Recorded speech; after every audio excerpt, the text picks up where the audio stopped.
السلام عليكم اخوان متتبعين مزرعه دجاج الفيومي الاصيل. نتمنى الاخوان تكونوا كلكم بخير وعلى خير وصحه جيده ان شاء الله، وتنتمنى القطيع ديالكم يكون في صحه جيده. اخوان كما تعرفوا دابا معنا في هاد الوقيته ديال الحراره في بدايه الصيف، دار اليوم 10 ان شاء الله في شهر 7 تيبدا تيسخن الحال، تترتفع درجات الحراره، والدجاج الاخوان تيبغي بعض الفيتامينات ضروري نقدموهم للدجاج باش يبقى في صحه جيده ان شاء الله. حيت هاد الوقيته كما تعرفوا معنا كتكون البداله ديال الريش والطائر الدجاجه تترتفع عليها درجات الحراره في الجسم ديالها. ضروري الاخوان تقديم بعض الفيتامينات، واحد الفيتامين اللي تنخدم بها انا دابا في هاد الوقيته ديال الحراره، اللي هو بروموتور L47. هاد الفيتامين الاخوان راه ضروري في هاد الوقيته هادي، ضروري نقدموه للدجاج ديالنا. وغادي نهضروا عليه شويه، نهضروا على المزايا ديالو. وبالنسبه للدجاج تنقدموا ليه في هاد الوقيته ديال الحراره الاخوان الحامض في الماء، ضروري تنشدوا السيترون ولا فيتامين سي، راه تيتباع عند البيطاري، راه معروف. واحد الساشيه فيها تقريبا 2 كيلو، راه دايره 100 درهم. هذيك حتى هي تنشدوها تنقدموها للدجاج، تنعطيوها ليه في الماء، تتبرد على الطائر الحراره اللي في الجسم ديالو. الدجاج تيبان لكم هز الريش ديالو تيتنفس بصعوبه، يعني راه كاينه الحراره بزاف.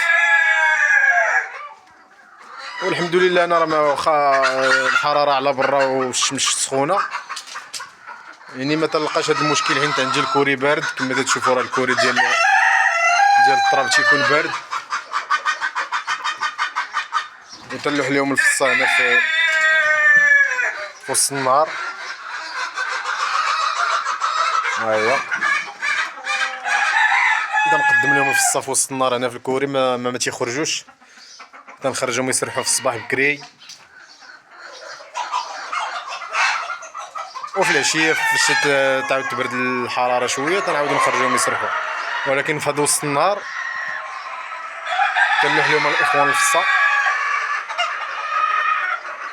والعلف راه ما تنقدموش لهم كاع وسط النهار، العلف راه ما تنعطيوش لهم كاع. انتما كما تشوفوا معنا العلافات راه خاويين. ضروري الاخوان هاد المساله هادي ما تعطيوش للدجاج العلف وسط النهار.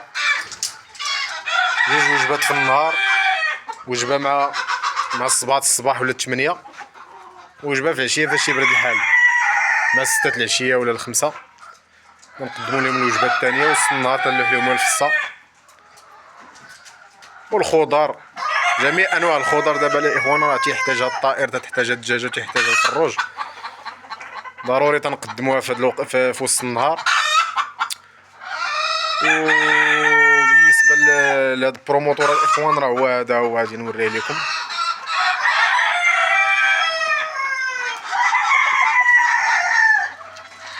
ها هو الاخوان بروموتور L47. هذا راه مهم الاخوان، تيتحط للدجاج عن طريق الماء. نقدموا لهم واحد 2 مليلتر في لترو. هذا راه فيه بزاف ديال الفيتامينات الاخوان، الا فيتامين سي. فيتامين سي راه ما فيهش، ولكن راه غني بالفيتامينات الاخوان. هذا بالنسبه لهاد الوقيته بالضبط علاش نعطيوه، على قبل الريش ديال الدجاجه كتكون البداله تاع الدجاج دابا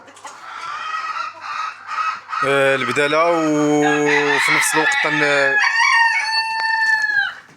تيعاون الدجاجه على البيض، حيت كما تعرفوا الدجاج تينقص في البيض في فصل الصيف. هاد الوقيته الاخوان راه تنقدموا لهم هاد البروموتور، راه تيعاون الدجاجه على البيض وعلى الريش، وراه غني بالفيتامينات الاخوان. والاخوان اللي تيستعملوه راه عارفينه، راه هاد الوقيته بالضبط تيتقدم هاد الفيتامين بروموتور في الحال سخون بطبيعه الحال في الوقيته ديال شهر 7 وشهر 8.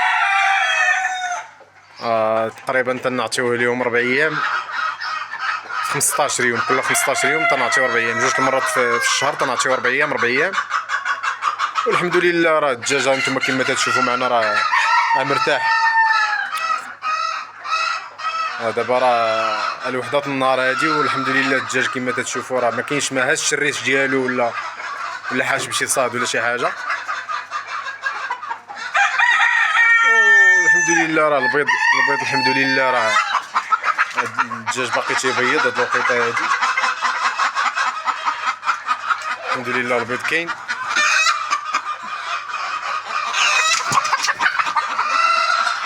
وهادشي اللي كاين الاخوان، وتنتمنى الفيديو يكون خفيف ظريف وينال الاعجاب ديالكم، ودعمونا الاخوان ودعموا القناه. كانت اي معلومه راه تنشاركوها معكم الاخوان، وهادشي اللي كاين الاخوان. وبالنسبه لواحد التفقيصه يلا خرجتها دابا، يلا خرجتها في نهار 6 في شهر 7. الحمد لله راه فلوس خرج في صحه جيده. هو الاخوان فلوس راه دايرين الليل مرتاح الحمد لله، دايرين ليه السخونيه ديالو، تيلعب في واحد تقريبا 31 درجه اللي عنده دابا. وهادشي اللي كاين الاخوان. الفلوس راه يلاه عنده 5 ايام الاخوان دابا. اللهم يسر الجميع الاخوان. وواحد المساله اخرى الاخوان، دابا في هاد الوقيته ديال الحراره، هاد الوقيته ديال الحراره الاخوان راه تنعزلوا الفروج على الدجاجه، نخليو الدجاجه بوحدها وتنعزلوا الفروج لقبل الدجاجه تستراح وتبدل الريش في خاطرها. وهكذا تنخليو الدجاجه كما قلت لكم تستراح، والفروج تا هو راه تيرجع الخصوبه ديالو.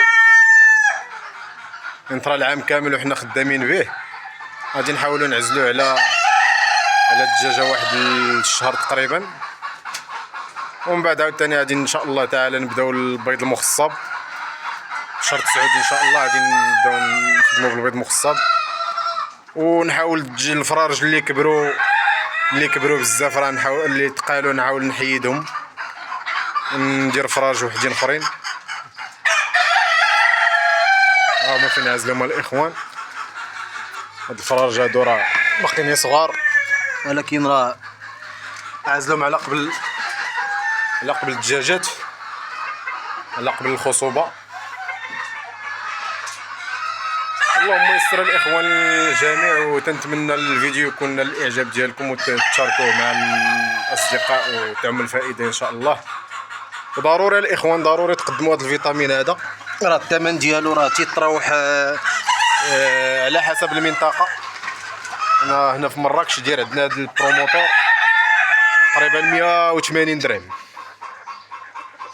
180 درهم الاخوان، ولكن راه فيه ايطرو وراه زوين الاخوان، حاولوا تخدموا به وغادي تلاحظوا الفرق. مهم الاخوان، وديما الاخوان الثومه والحامض والبصله وسط الماء